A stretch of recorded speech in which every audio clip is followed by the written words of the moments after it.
लेंडी धरण आहे त्याच्या प्रभाव क्षेत्रामध्ये आणि लातूरच्या उदगीर तालुका आणि बिदर जिल्ह्यामध्ये कर्नाटकच्या काल अतिवृष्टी झाली. विशेषतः जे मुक्रामाबाद मंडळ आहे त्याच्यामध्ये 206 mm पाऊस झाला आणि त्यामुळं जो लेंडीचे प्रभाव क्षेत्र असलेले जे गाव आहेत त्याच्यामध्ये मोठ्या प्रमाणावर पाणी घुसलं होतं.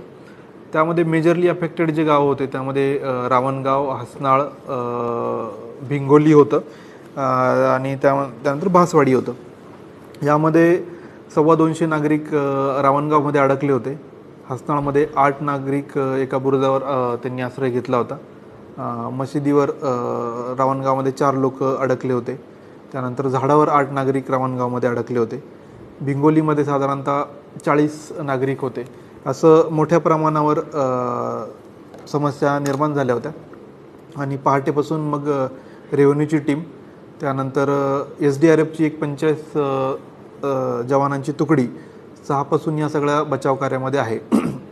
त्याचसोबत पोलिसांची क्विक रिस्पॉन्स टीम पण त्या ठिकाणी पोहोचली आणि सोबतीला एक बॉम्बे सॅपर्स आर्मीची एक तुकडी आहे, तिला आम्ही पाचारण केलं आहे, ती पण ऑन द वे. तर या सकाळपासून सुरू झालेल्या ऑपरेशनमध्ये आतापर्यंत जे काही क्रिटिकल लोकेशन्सला अडकलेले लोक होते यांना SDRF टीमनी रेस्क्यू केलेलं आहे. आता फक्त रावणगावमधले साधारणतः 80 ते 100 लोक सध्या अजूनही वेढलेले आहेत पाण्याने आणि पुढच्या साधारणतः 1-2 तासामध्ये आम्ही त्यांना रेस्क्यू करू.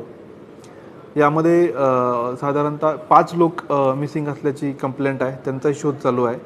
त्याचसोबत जनावर जे कॅटल आणि बकऱ्या आहेत त्यांचंही मोठ्या प्रमाणावर लॉस झालेला आहे अशी माहिती समोर आलेली आहे. तर हे बचाव कार्य आमचं युद्ध पातळीवर सुरू आहे आणि आम्ही लवकरात लवकर यावर कारवाई करू.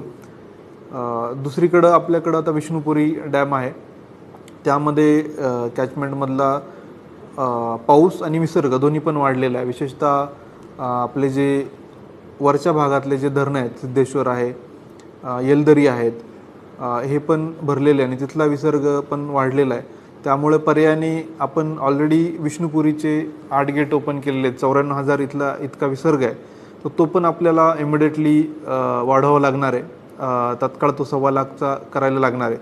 त्यामुळं नांदेड शहर आणि या विष्णुपुरी म्हणजे डॅमच्या पुढचे नदीकाठचे जे गाव आहेत यांना सतर्कतेचा इशारा दिलेला आहे.